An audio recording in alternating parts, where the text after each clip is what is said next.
देखो अब इसके बाद अपन के की कैलकुलेशन करेंगे इंटीग्रेशन मेथड से। इसमें जो आपके एनसीईआरटी में है दो डेरिवेशन दे रखे हैं, zero order and first order के, ठीक है। NEET level JEE mains level पे आपको डेरिवेशन की ज़रूरत नहीं है, ठीक है। लेकिन क्या है, एक बार डेरिवेशन करने से आपको ये आइडिया लग जाएगा कि फाइनली क्या है इसके अंदर, किस तरीके से ए क्या होता है, एक्स क्या होता है, ए माइनस एक्स क्या है। तो अपन एक बार डेरिवेशन देख लेते हैं, इसके बाद अपन एक टेबल बनाएंगे के लिए।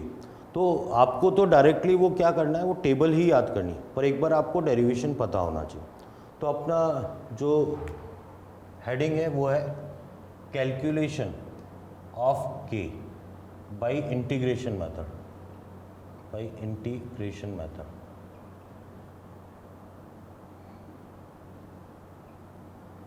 इसको ऐसा भी बोलते हैं integrated rate law, integrated rate law. आप ध्यान दें, इसमें सबसे पहले अपन बात करते हैं ज़ीरो ऑर्डर रिएक्शन की। ज़ीरो ऑर्डर रिएक्शन, अपन ने ऐसा माना कि कोई रिएक्शन थी जिसमें ए से क्या बन रहा है, बी बन रहा है। टी इक्वल टू ज़ीरो पर अपन ने कहा कि इसके ए मोल्स थे, उस समय इसके कितने थे, ज़ीरो मोल्स।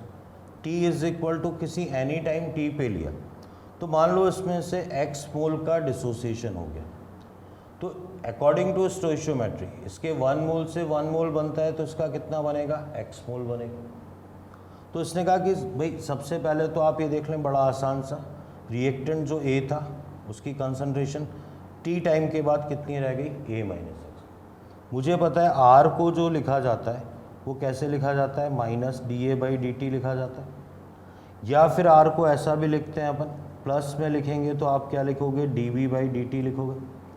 तो D A by D T, आप ध्यान दें, D A by D T, A की कंसंट्रेशन में जो चेंज है, मतलब आपके पास क्या है कि आप ये बोलेंगे इसमें कि ये डी आ गया, फाइनल क्या आ गया, ए माइनस एक्स, आप ध्यान दें, माइनस इनिशियल तो माइनस ए आ गया, अपॉन कितना आ गया, डी टी। अब आप ध्यान दें, जो ए कैंसिल आउट हो गया, माइनस माइनस प्लस हो गया, तो इसको अपन क्या लिख सकते हैं, D X by D T. B की कंसंट्रेशन में जो चेंज है वो फाइनल माइनस इनिशियल, तो x माइनस ज़ीरो, तो ये plus D X by D T. इससे एक कंक्लूज़न आया अपने पास जो कि बड़ा ही इम्पॉर्टेंट कंक्लूज़न है कि जो आप आर है उसको minus D A by D T भी लिख सकते हैं, plus D B by D T भी लिख सकते हैं, और आप plus D X by D T भी लिख सकते हैं। तो R की एक नई वैल्यू अपने को पता चली, D X by D T. अब अपन बात करें एट एनी टाइम t, किसी t टाइम पे बात करें तो मुझे पता है R जो होगा वो क्या होगा, अगर रिएक्शन ज़ीरो ऑर्डर है तो k ज़ीरो, और t टाइम पे जो कंसंट्रेशन है उसकी पावर में कितना आ जाएगा, ज़ीरो। R की जगह तो मैंने क्या लिख दिया, D X by D T, के ज़ीरो। टी टाइम पे जो कंसंट्रेशन आई थी रिएक्टेंट की वो कितनी थी, ए माइनस एक्स की पावर ज़ीरो हो गया। ये आपके पास आ गया D X by D T is equal to K zero आ गया, D X is equal to आपके पास आ गया K zero and D T आ गया। दोनों तरफ इंटीग्रेशन लिया मैंने, तो D X is equal to K zero and क्या आ गया, डी टी आ गया। अब आपको पता होना चाहिए डी एक्स का जो इंटीग्रेशन आएगा वो आपके पास क्या आएगा, x आएगा, के ज़ीरो आपके पास ये आ गया और t आ गया।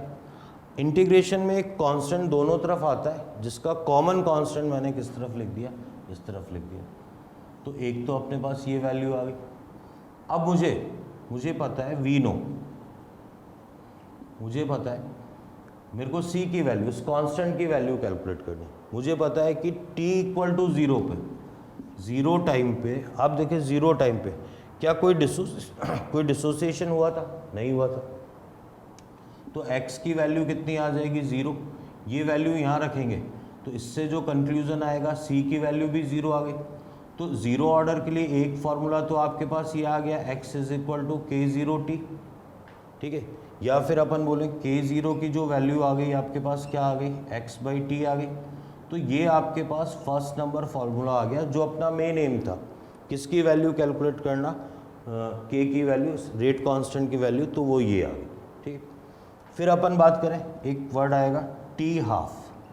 टी हाफ, टी हाफ को अपन बोलते हैं हाफ लाइफ टाइम।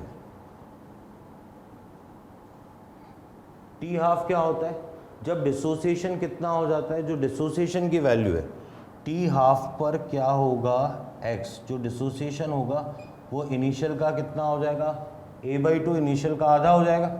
तो आप यहाँ देखें, इसमें जब वैल्यू रखी मैंने तो k0 इक्वल टू a/2 और t इसको क्या लिख दिया, टी हाफ। तो अब आप ध्यान दें, एक नया फॉर्मूला और आ रहा है आपके पास, T half is equal to, T half की वैल्यू जो आ रही है a/2 k0 आ रहा है, तो ये वैल्यू, ये आपके पास सेकंड नंबर फॉर्मूला आ गया। तो ये वैल्यू भी आपको क्या करनी है, मेमोराइज करनी है। फिर इसी में एक छोटी सी बात और अपन देखेंगे, कंसंट्रेशन अपन बात करेंगे किसकी, रिएक्टेंट की कंसंट्रेशन आफ्टर टाइम टी। तो अपन ये भी यहीं देख लेते हैं, concentration of reactant after time T, T time के बाद रिएक्टेंट की कंसंट्रेशन कितनी होगी। आप ध्यान दें भाई, टी टाइम के बाद कंसंट्रेशन कितनी है, a-x। एक तरीके से अपने को वैल्यू किसकी निकालनी है, a-x की वैल्यू निकालनी है, ठीक है। तो a-x की वैल्यू मैंने कहा मेरे पास ये था, x इज इक्वल टू क्या था, k0t था। मैंने दोनों तरफ माइनस का मल्टीप्लाई किया तो माइनस k0t आ गया, दोनों तरफ a का एडिशन किया तो a-x minus k0t plus a। तो ये मेरे पास एक तरीके से फॉर्मूला नंबर कितना आ गया, 3। तो ज़ीरो ऑर्डर के लिए आप डायरेक्टली, वैसे मैं इसको सबको टेबुलर फॉर्म में लिख रहा हूँ, पर मैंने एक डेरिवेशन बताया। एक तो आपके पास k0 की वैल्यू आई x/t, टी हाफ की वैल्यू आई आपके पास a/2 k0, और टी टाइम के बाद जो रिएक्टेंट की कंसंट्रेशन आएगी वो माइनस k0t प्लस a आ जाएगी, ठीक है। आगे देखते हैं अब यही सेम डेरिवेशन अपन क्या है, फर्स्ट ऑर्डर रिएक्शन के लिए करते हैं। तो अपन बी केस लेते हैं, बी केस है आपके पास for first order reaction. First order reaction में आप देखें ये लिखा हुआ है ए से बी रिएक्शन है, फिर t equal to 0, t equal to 0 पे ये ए थी, ए मोल्स थे, ये 0 थे। टी टाइम के बाद इसके x का डिसोसिएशन हो गया तो बचे हुए मोल्स कितने, x, तो यहाँ बनेंगे भी कितने मोल्स, x। अब मुझे पता है मैं r को क्या लिख सकता हूँ, माइनस dA/dt लिख सकता हूँ। अभी मैंने ज़ीरो ऑर्डर में बताया था आपको, इसका मीन्स इसको dx/dt भी लिखा जा सकता है। तो अपने को पता है at any time t, any time t, किसी t टाइम पे बात करें तो आप ध्यान देंगे सभी कि इस समय आप क्या बोल सकते हैं, r इज इक्वल टू, अगर फर्स्ट ऑर्डर रिएक्शन है तो जो t टाइम पे कंसंट्रेशन आएगी उसकी पावर में कितना आ जाएगा, 1। r की जगह मैंने क्या लिख दिया, dx/dt लिख दिया, ये k1 लिख दिया, a-x की पावर 1 लिख दिया। अच्छा अब आप ध्यान दें, dx अपॉन इस a-x को तो मैं नीचे ले आया, ये k1 आ गया और ये क्या आ गया, dt आ गया। अब मैंने क्या किया, दोनों तरफ इंटीग्रेशन किया, तो जब मैं इंटीग्रेशन करूँगा तो dx अपॉन a-x और ये k1 और ये क्या आ गया, dt। आपको पता होना चाहिए 1 अपॉन a-x का जो इंटीग्रेशन आएगा वो log a-x आएगा, और आगे इसका जो कोफिशिएंट है वो -1 भी आ जाएगा। इसका जो इंटीग्रेशन आएगा k1 dt आ गया, और दोनों का मिला के एक नया कांस्टेंट c आ गया। तो ये तो इक्वेशन आ गई आपके पास, k1t, सॉरी ये k1t आएगा। अब आपको किसकी वैल्यू चाहिए, c की। अपने को पता है t इक्वल टू 0 पर, ज़ीरो टाइम पे इनिशियली क्या कोई डिसोसिएशन हुआ था, नहीं हुआ था, तो x की वैल्यू भी कितनी आ गई, 0। जब ये 0 रखेंगे, ये 0 रखेंगे तो आप देखेंगे कि c की वैल्यू कितनी आ जाएगी, माइनस लॉग a। ये वैल्यू अपन यहाँ रखेंगे तो अपने पास इक्वेशन आ गई माइनस लॉग a-x k1t, और ये क्या आ गया, माइनस लॉग a k1t। इसको यहीं रहने दिया मैंने, इसको इधर ले आए तो ये log a minus log of क्या आ गया, a-x आ गया। इसको अपन मैथमेटिकली लिख सकते हैं log of A upon A minus x, ऐसा लिख सकते हैं। ये k1t आ गया, तो इससे जो k1 की वैल्यू आएगी वो 1 अपॉन टी लॉग ऑफ क्या आ जाएगा, a upon A minus x. ये सारी वैल्यू कौन से बेस में आ रही है, e के बेस में आ रही है। पर जब मैथमेटिकली अपन क्वेश्चन को सॉल्व करते हैं तो बेस कौन सा आता है, 10 का। तो इसी फॉर्मूले को मैंने लिख दिया k1 is equal to 2.303 t log of a upon A minus X. तो ये आपके पास फॉर्मूला नंबर 1 आ गया। अब इसी में अपन दूसरे की बात करें, टी हाफ लाइफ टाइम। तो टी हाफ के लिए मुझे पता है x इज इक्वल टू कितना आता है, a/2। ये a/2 रखेंगे तो ये log 2 आ जाएगा। k1 इज इक्वल टू 2.303 और ये आ गया आपके पास log 2 आ गया और नीचे t आ गया। log 2 की वैल्यू 0.3, तो k1 इज इक्वल टू आ जाता है आपके, जब इसको सॉल्व करेंगे तो 0.693 अपॉन टी आ जाएगा। इस t को आप क्या नाम देंगे, टी हाफ। तो टी हाफ की जो वैल्यू आएगी 0.693 अपॉन k1। तो ये आपके पास फॉर्मूला नंबर 2 आ गया। एक खास बात का और ध्यान देंगे, इस फॉर्मूले में कहीं ए नहीं आया है, इसका मतलब जो फर्स्ट ऑर्डर रिएक्शन है उसके लिए टी हाफ क्या बना रहता है, कांस्टेंट। जो आपको ये मेमोराइज भी करना है, जो रेडियो एक्टिव डिसइंटीग्रेशन होता है, रेडियो एक्टिव डिके बोल रहे हैं, is a first order reaction या फर्स्ट ऑर्डर काइनेटिक्स भी बोल सकते हैं। तो रेडियो एक्टिव डिके में भी आपके यही फॉर्मूले यूज़ में आते हैं, ठीक। अब अपन बात करें भाई, ये दो फॉर्मूले तो हो ही गए, जैसा ज़ीरो ऑर्डर में किया था अपन यहाँ पर भी बात करते हैं। Concentration of reactant after time T time के बाद रिएक्टेंट की कंसंट्रेशन कितनी। अपन यहाँ से लेते हैं, ये जो आपके पास फॉर्मूला था k1t log of a upon A minus X. A क्या था मेरे पास, इनिशियल कंसंट्रेशन थी, मैंने इसको C0 से लिख दिया। a minus x T time पे कंसंट्रेशन थी, इसको CT से लिख दिया। तो मेरे पास k1t इज इक्वल टू आ गया log of C0 upon CT। मैंने दोनों तरफ माइनस से मल्टीप्लाई कर दिया, minus k1t log of C0 upon CT आ गया। माइनस हटाएंगे तो आपको पता होना चाहिए कि ये लॉग ये CT अपॉन C0 आ जाएगा। इसको सॉल्व करेंगे तो CT upon C0 equal to e to the power minus k1t आ गया। तो CT इज इक्वल टू आ जाएगा C0 e to the power minus k1t। तो आपके पास एक थर्ड नंबर फॉर्मूला और आ गया जो कि पर्टिकुलर किसके लिए आया है, फर्स्ट ऑर्डर के लिए। तो यहाँ पर भी अपन ने तीन चीज़ें सीक्वेंस में और तीन खास बातों की खास डेरिवेशंस की। एक तो आपके पास क्या है, फर्स्ट ऑर्डर के लिए रेट कांस्टेंट की वैल्यू, फिर टी हाफ की वैल्यू और टी टाइम के बाद जो कंसंट्रेशन आएगी उसकी वैल्यू। इसके बाद क्या है कि इसी को अपन टेबुलर फॉर्म में कवर करते हैं। आपको फाइनली क्या है कि ये टेबल याद करनी है और डायरेक्टली याद करनी है, ठीक है। इसमें zero order, first order, second order, इन सब के लिए के फॉर्मूले अपन देखते हैं क्या फॉर्मूले हैं इसके लिए। तो एक अपन टेबल की फॉर्म में लिखते हैं इसको, टेबल। यहाँ पर है ऑर्डर ऑफ रिएक्शन, यहाँ पर वैल्यू लेंगे रेट लॉ और यहाँ पर वैल्यू लेंगे के की। इसके बाद अपन फाइनली ले लेंगे टी हाफ।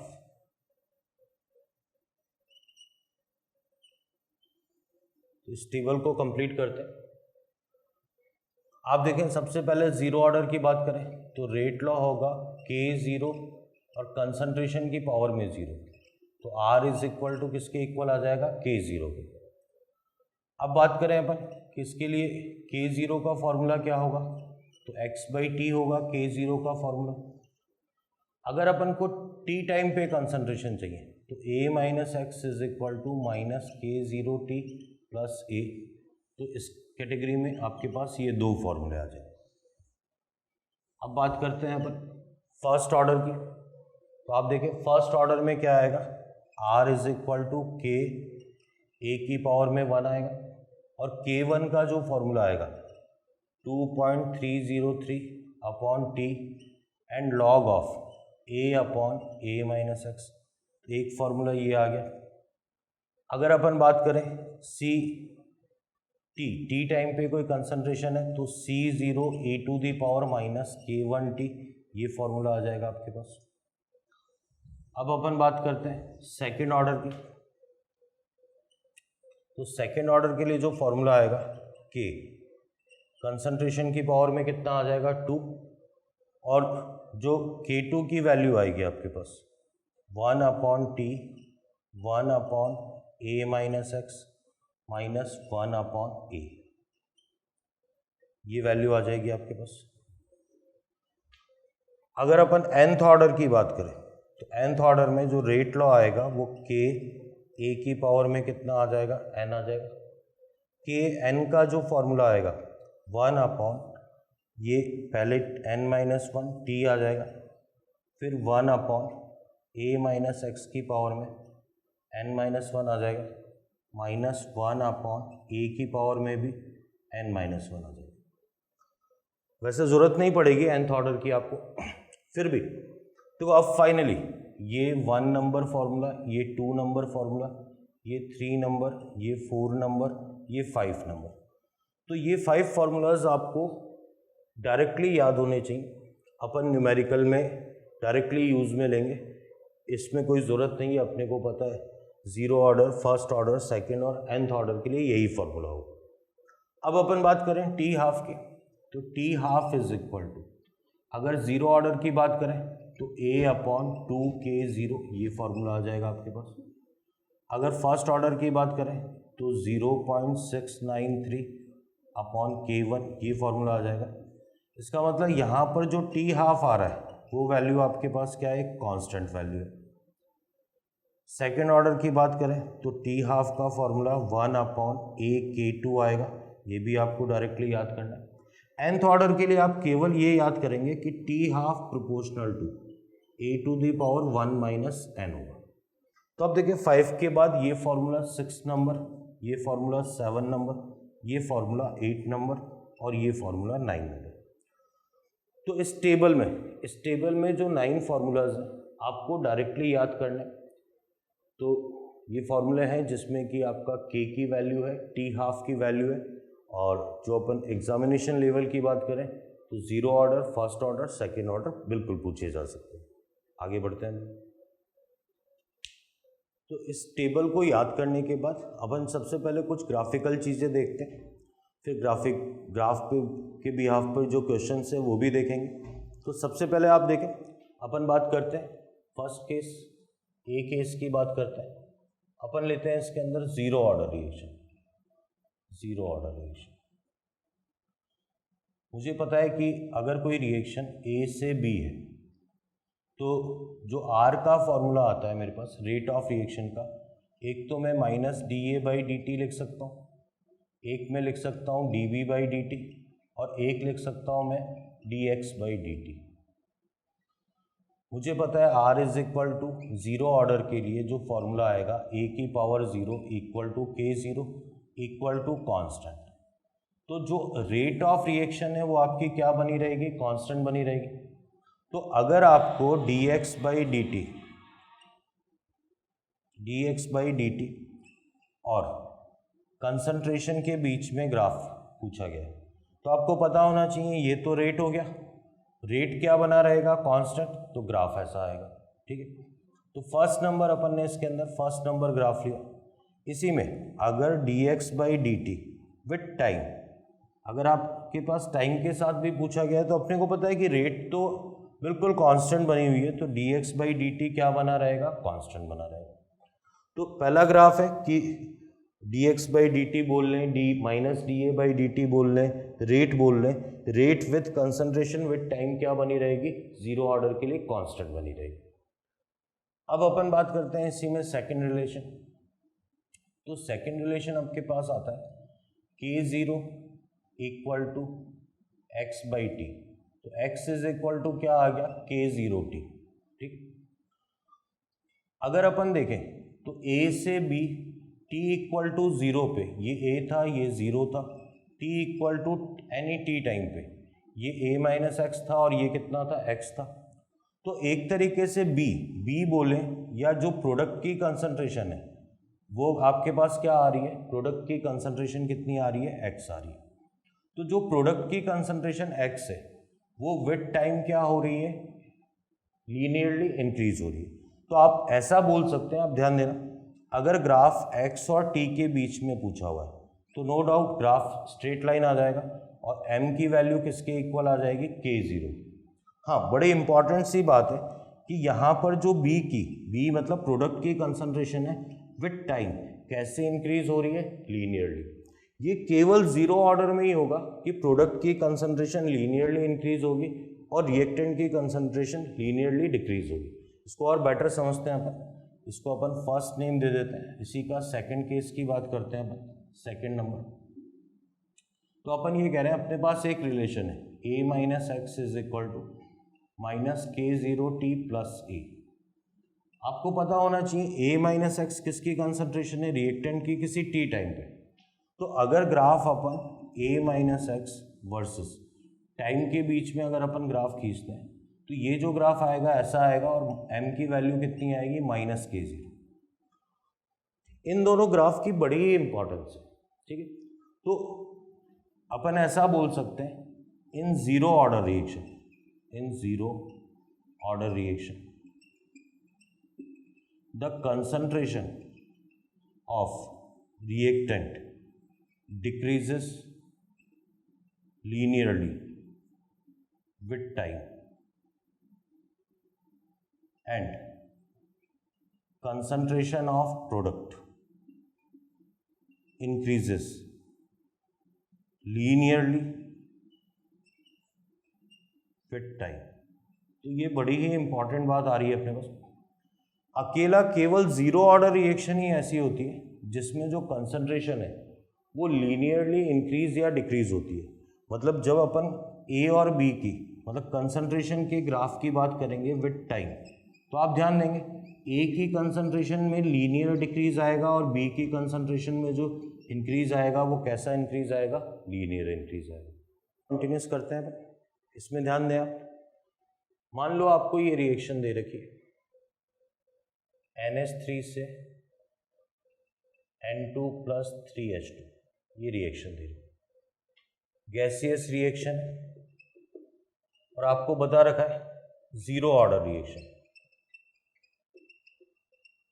अब आप ध्यान देना, बड़ी इंपॉर्टेंट सी बात है, अगर प्रेशर एंड टाइम के वर्सेस में ग्राफ खींचा जाए तो अपने को पता है शुरू में N2 और H2 का प्रेशर कितना था, 0 था, NH3 का प्रेशर क्या था, मैक्सिमम था।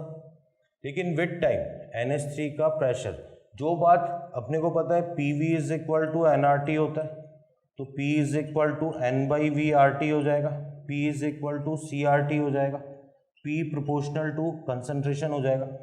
तो जो बात कंसंट्रेशन में सही है वही बात रिएक्टेंट और प्रोडक्ट के प्रेशर के अंदर भी सही है। तो आप देखें NH3 का जो प्रेशर है वो विद टाइम क्या होगा, लीनियरली डिक्रीज होगा। फिर अपन बात करें N2 और H2, मुझे पता है कि इसके 1 मोल बनेंगे तो हाइड्रोजन के 3 मोल बनेंगे, तो जो प्रेशर आएगा वो कंपैरेटिवली NH3 की तुलना में किसका ज़्यादा होगा, N2 की तुलना में किसका ज़्यादा होगा, H2 का। पर देखो मेनली क्या है इसके अंदर जो इम्पॉर्टेंट बात है कि लीनियर डिक्रीज है प्रेशर या कंसंट्रेशन में विद टाइम, इनमें कैसा इंक्रीज है, लीनियर इंक्रीज है। अब बात करते हैं इसी के अंदर अपन थर्ड नंबर ग्राफ की, जो कि T½ के लिए मुझे पता है कि T½ का फॉर्मूला A/2K0 है। तो अगर T½ and upon A concentration के बीच में ग्राफ खींचेंगे तो स्ट्रेट लाइन आएगा और M की वैल्यू 1/2K0 आएगी। तो ये कुछ ग्राफ हैं जो कि अपन ने किसके लिए बनाए, 0 ऑर्डर के लिए। अब सिमिलरली अपन B पार्ट पे आते हैं, इसके फर्स्ट ऑर्डर रिएक्शन बात करते हैं। फर्स्ट ऑर्डर रिएक्शन मुझे पता है, फर्स्ट ऑर्डर रिएक्शन की बात करें तो R को पहली बात मैं माइनस dA/dt प्लस dB/dt, या मैं क्या लिख सकता हूँ dx/dt। मुझे पता है R is equal to first order के लिए जो ग्राफ आएगा a की पावर में 1 आएगा। तो अगर उसने ग्राफ का नेचर आपसे पूछा है, उसने जो फर्स्ट नंबर आपको दिया है वो ग्राफ पूछा है -dA/dt वर्सेस कंसंट्रेशन, तो अपने को पता होना चाहिए कि ये वाली वैल्यू किसको रिप्रेजेंट कर रही है, रेट को। तो रेट का कंसंट्रेशन के साथ ग्राफ क्या आएगा, स्ट्रेट लाइन आएगा। फिर सेकंड नंबर बात करें अपन, तो अपने को पता है कि जो K का फॉर्मूला है K0 K1 फर्स्ट ऑर्डर की बात करें तो ये है 2.303 upon T log of A upon A minus x. अब देखो जो आपसे ग्राफ पूछा जाएगा एग्जाम में वो log A minus X versus T के बीच में ग्राफ पूछा जाता है, बड़ा फेमस सा ग्राफ है। तो अपन एक काम करेंगे, इसको मैथमेटिकली, क्योंकि ये y एक्सिस है ये x एक्सिस है, तो मैथमेटिकली थोड़ा सॉल्व करते हैं। तो K1T ये ऊपर गया और ये 2.303 आ गया equal to log of A minus log of A minus X. तो मैथमेटिकली ये वैल्यू आ गई। इसी को log A माइनस एक्स को इधर ले गया, रिमेनिंग इधर ले गया मैं, तो आप देखें कैसे वैल्यूज आएंगी, उसको समझते हैं अपन। तो आपके पास जो फाइनली फॉर्मूला आएगा log A minus x is equal to -K1 2.303 और ये T आ गया प्लस log ऑफ A आ गया। तो ये आपके पास मैथमेटिकल इक्वेशन आ गई।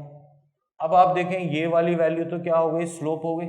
तो अब यहाँ से यहाँ तक जो वैल्यू आएगी वो तो m की वैल्यू तो क्या आ गई -K1 अपॉन 2.303 और यहाँ से यहाँ तक की वैल्यू आपके पास क्या आ जाएगी, log A। तो एक तरीके से ये भी एक बड़ा इंपॉर्टेंट सा ग्राफ आ गया। इसके बाद फर्स्ट ऑर्डर के अंदर ही, ये फर्स्ट ऑर्डर के अंदर ही कुछ और भी बड़े इंपॉर्टेंट से ग्राफ आएंगे, उनको अपन देखते हैं। हाँ, इसके बाद अपन और ग्राफ देखते हैं, फर्स्ट ऑर्डर के ही ग्राफ देखते हैं। फर्स्ट ऑर्डर में अपन ने एक रिलेशन देखा था, ये था आपके पास Ct is equal to C0 e⁻ -K1T। Ct जो आपके पास कंसंट्रेशन है वो T टाइम की कंसंट्रेशन है, इसको अगर मैथमेटिकली लिखेंगे तो C0 e⁻K1T। देखो वैसे तो आपको डायरेक्टली भी ग्राफ आना चाहिए, पर अपन थोड़ा सा देख लेते हैं। अगर t equal to 0 zero time की बात करें तो e की पावर 0 मतलब 1 वैल्यू हो गई, तो उस समय Ct की वैल्यू किसकी इक्वल हो जाएगी, C0 के। अगर आप t को इंक्रीज करते हैं, t को इंक्रीज करते हैं तो ये जो नीचे वाली पूरी वैल्यू है ये भी इंक्रीज होगी, टोटल वैल्यू क्या होगी, डिक्रीज, तो ये डिक्रीज होगी। पर मुझे पता है ये जो डिक्रीज आएगा ये कैसा डिक्रीज आएगा, एक्सपोनेंशियल डिक्रीज आएगा, एक्सपोनेंशियल डिक्रीज। तो एक्सपोनेंशियल डिक्रीज का मीनिंग क्या है कि इसका मतलब Ct विद टाइम जो कंसंट्रेशन है वो क्या होगी, डिक्रीज होगी, C0 से डिक्रीज होगी। और कैसा डिक्रीज आएगा, लीनियर डिक्रीज। तो अपन ये कहेंगे अगर जीरो और फर्स्ट ऑर्डर का कंपैरिजन करें तो in first order reaction the concentration of reactant decreases linearly with time. तो टाइम के साथ में जो डिक्रीज आएगा वो कैसा डिक्रीज आएगा, लीनियर डिक्रीज आएगा।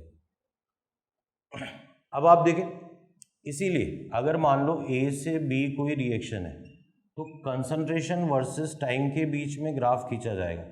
तो A की कंसंट्रेशन, रिएक्टेंट की कंसंट्रेशन में भी कैसा डिक्रीज आएगा, सॉरी यहाँ लीनियर की जगह जो डिक्रीज आएगा अपन ने देखा वो कैसा डिक्रीज आएगा, एक्सपोनेंशियल डिक्रीज, एक्सपोनेंशियल डिक्रीज। तो ये कैसा डिक्रीज आएगा, एक्सपोनेंशियल। और सिमिलरली यहाँ पर भी जो इंक्रीज आएगा वो कैसा इंक्रीज आएगा, एक्सपोनेंशियल इंक्रीज।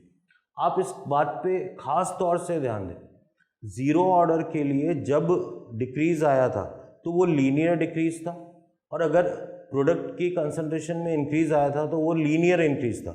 जबकि फर्स्ट ऑर्डर के अंदर ये जो डिक्रीज और इंक्रीज आएंगे ये कैसे आएंगे, एक्सपोनेंशियल। तो ये खास बात है। फिर इसी में अपन बात करते हैं और की, तो अपने पास T½ का फॉर्मूला है 0.693 अपॉन K1। तो अगर आपसे ग्राफ ये पूछा गया है, आपसे ग्राफ पूछा गया है कि T½ और कंसंट्रेशन, ऐसा भी बोल दे अगर वो T½ और कोई कंसंट्रेशन बोल दे A, तो भी कोई दिक्कत नहीं।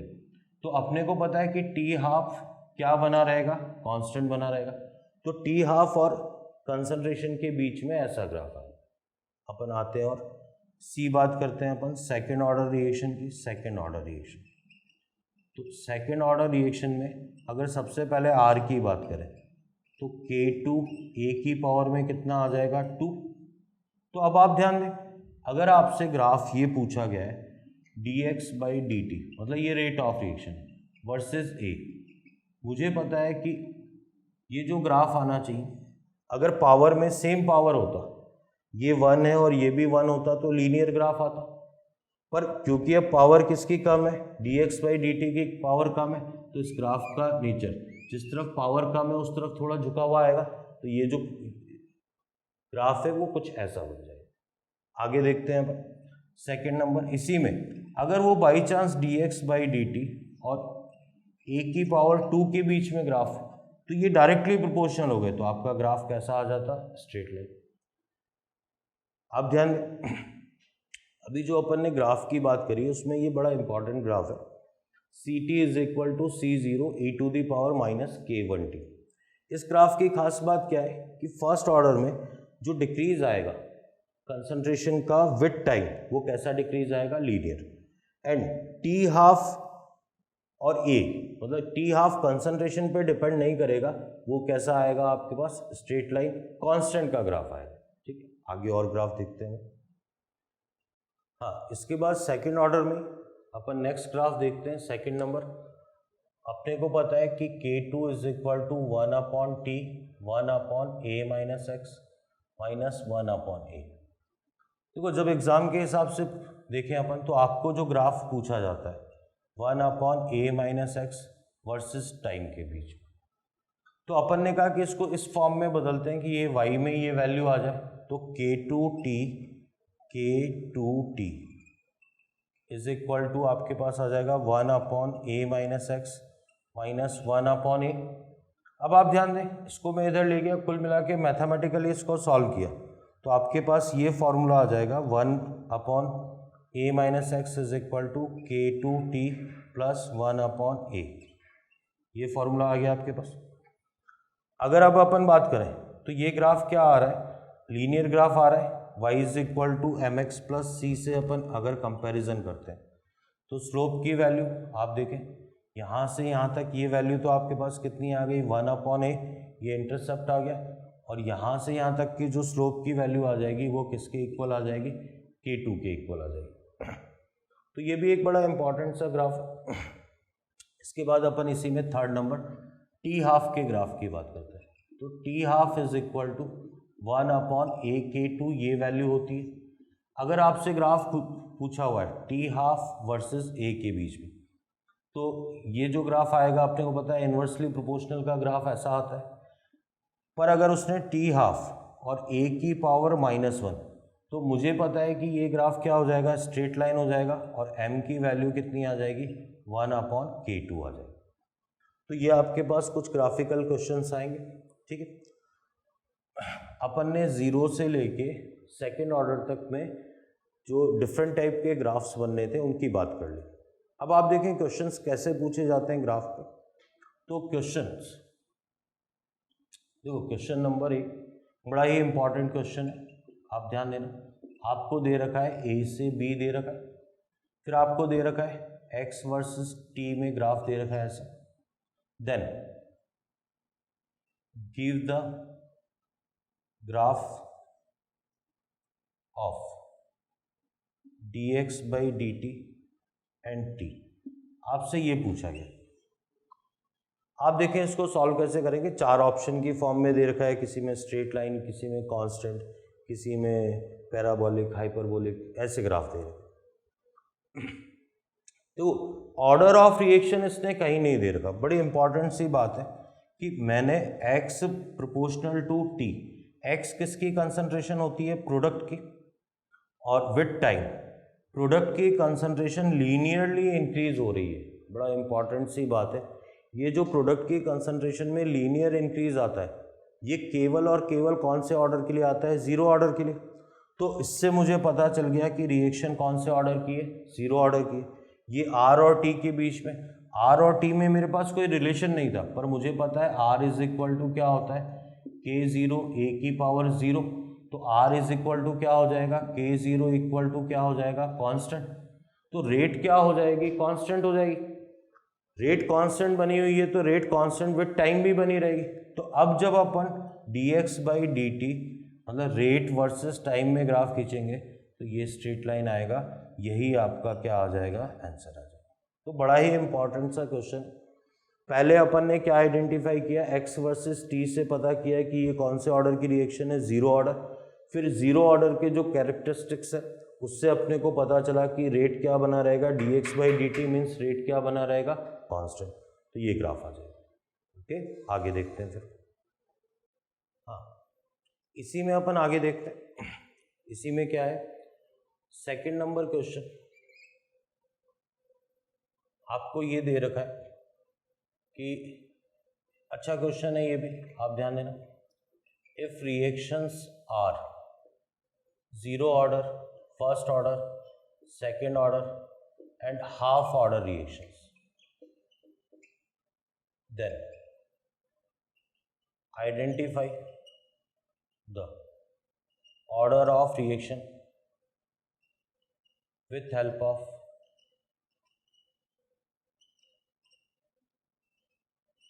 given graph। तो आपको ग्राफ दे रखे हैं और जो रिएक्शंस है वो इन ऑर्डर की है। तो मान लो आपको सबसे पहले ये दे रखा है, पहला ग्राफ दे रखा है dx बाई डी टी और कंसंट्रेशन के बीच में ग्राफ दे रखा है, ये स्ट्रेट लाइन दे रखा है। आपको आइडेंटिफाई करना है ऑर्डर ऑफ रिएक्शन। सेकंड आपको दे रखा है dx बाई डी टी, फिर कंसंट्रेशन A के बीच में ग्राफ दे रखा है, स्ट्रेट लाइन ये दे रखा है। फिर आपको थर्ड नंबर ये दे रखा है dx by D T versus time के बीच में ग्राफ दे रखा है, ग्राफ कुछ ऐसा दे रखा है इसमें। फोर्थ नंबर भी ऐसा ही है, dx बाई डी टी और विद टाइम, लेकिन ग्राफ कुछ ऐसा दे रहा है। अब देखें, देखो ये सिंपल सा मैथमेटिकल क्वेश्चन, इसमें सिंपल सी मैथ्स क्या लगी हुई है मैं आपको थोड़ा सा डिस्कस कर देता हूँ कि अगर ये होता है y is equal to M X square, ठीक है, आप सभी ध्यान दें। तो देखो y एक्सिस यहाँ पर है, x एक्सिस यहाँ पर है। अगर क्या होता है कि भाई दोनों पावर सेम होती है तब तो ग्राफ कैसा चलता है, स्ट्रेट लाइन। लेकिन अगर ग्राफ अनइक्वल है तो ग्राफ उस तरफ झुक जाएगा जिस तरफ पावर कम है, तो ये y की तरफ। अगर ये Y square is equal to K X का ग्राफ है तो आप देखें स्ट्रेट लाइन ग्राफ तो ऐसा होता है आपके पास इक्वल पावर में, पर अब पावर x की कम है तो ग्राफ इस तरफ आ जाएगा। तो अब आप ध्यान दें, मुझे पता है कि जीरो ऑर्डर के लिए तो क्या आएगा, के ज़ीरो ए की पावर ज़ीरो आ जाएगा equal to K zero. First order के लिए के वन ए की पावर वन आ जाएगा। अगर अपन सेकेंड ऑर्डर की बात करें तो के वन ए की पावर कितना आ जाएगा, टू। और अगर फर्स्ट ऑर्डर की बात करें हाफ ऑर्डर की, तो ये जो आएगा आपके पास k इज इक्वल टू ए की पावर कितना आ जाएगा, वन बाई टू। अच्छा, आप ध्यान दें, इससे कंक्लूजन क्या निकल रहा है, इससे कंक्लूजन निकल रहा है जिसमें r कांस्टेंट बना होगा वो कौन से ऑर्डर की रिएक्शन होगी, जीरो ऑर्डर। तो r कांस्टेंट इसमें बना हुआ है, इट मीन्स ये कौन से ऑर्डर की रिएक्शन है, जीरो ऑर्डर। जिसमें r डायरेक्टली प्रोपोर्शनल होगा, मतलब स्ट्रेट लाइन ग्राफ आएगा, ये स्ट्रेट लाइन ग्राफ है तो ये कौन से ऑर्डर की रिएक्शन आ गई, फर्स्ट ऑर्डर की। मेन है ये दो ग्राफ, मुझे पता है कि विथ टाइम, सॉरी ये विथ कंसंट्रेशन है, विथ ए कंसंट्रेशन, ये भी विथ ए है कंसंट्रेशन। तो अब आप ध्यान दें, कंसंट्रेशन की जो पावर है, ठीक है, ये जैसा इस वाले में हो रहा है तो ये वाली पावर क्या होनी चाहिए, ज़्यादा। तो ये आर की पावर ज़्यादा होनी चाहिए, तो आर की पावर किस वाले में ज़्यादा है, इस वाले में ज़्यादा है। इसका मतलब ये हो गया कि ये वाला ग्राफ तो आपके पास कौन सा हो गया, ये वाला ग्राफ हाफ ऑर्डर का ग्राफ। जबकि इस वाले के अंदर कौन सी आर की पावर क्या होनी चाहिए, आपके पास कम होनी चाहिए। तो आर की पावर कम किस में आ रही है, सेकेंड ऑर्डर में। तो ये वाला ग्राफ आपके पास कौन सा ऑर्डर हो जाएगा, सेकेंड ऑर्डर। मैं रिपीट करता हूँ, देखो आर इज इक्वल टू इसके अंदर क्या है, के ए की पावर 1/2। अब ये तो आर है, ये यहाँ पर ये है ए, तो अपने को पता है कि जिसकी पावर कम होगी, जब ये 1/2 होगा तभी ये स्ट्रेट लाइन किसकी तरफ झुकाव होगा, इसका ए की तरफ झुकाव होगा। इस वाले में मेरे को पता है आर इज इक्वल टू, जब के ए की पावर कितना लिखूंगा 2 लिखूंगा, तो आर कम है इसलिए आर की तरफ झुकाव होगा। इससे ये पता चल रहा है कि ये वाली रिएक्शन तो कौन से ऑर्डर की है, सेकंड ऑर्डर की, और ये वाली रिएक्शन कौन से ऑर्डर की है, हाफ ऑर्डर की। तो ये भी काफ़ी अच्छा क्वेश्चन, ठीक है। तो इस तरीके से आर वर्सेस कंसंट्रेशन में ग्राफ से अपन ऑर्डर ऑफ रिएक्शन को आइडेंटिफाई कर रहे हैं। और देखते हैं अपन क्वेश्चन, इसी में देखें नेक्स्ट क्वेश्चन देखते हैं अपन। आपको दे रखा है क्वेश्चन के अंदर, in a second order reaction, second order reaction आपको एक ग्राफ दे रखा है 1/a वर्सेस टाइम। इस तरीके से ग्राफ दे रखा है आपको, ये O लिखा हुआ है, ये K लिखा हुआ है। आपको दे रखा है theta is equal to tan inverse 0.5 and OK की वैल्यू आपको 2 गिवन, ठीक है। आपसे पूछा हुआ है इनिशियल रेट ऑफ रिएक्शन, ये क्या अच्छा और फेमस टाइप का क्वेश्चन है। आपको इसमें गिवन है ये रिएक्शन कौन से ऑर्डर की है, सेकंड ऑर्डर की। तो सेकंड ऑर्डर के में टाइम और इसके बीच में रिलेशन, मैंने कहा जो K2 का फॉर्मूला होता है 1/T 1/a माइनस एक्स माइनस 1/a। मुझे पता है कि 1/K2T इज इक्वल टू आ गया 1/a माइनस एक्स माइनस 1/a। इसको आगे और सॉल्व करते हैं, तो 1/a माइनस x is equal to K2T plus 1/a। वैसे मुझे डायरेक्टली भी याद होना चाहिए, मुझे ये फार्मूला डायरेक्टली भी याद होना चाहिए, पर ठीक है, इसको याद किया मैंने, इस तरीके से सॉल्व किया। तो इसका मतलब आ गया कि इस क्वेश्चन के अंदर m की वैल्यू जो कि स्लोप होता है, जो कि tan थीटा होता है, तो tan थीटा की वैल्यू K2 के इक्वल आ रही है।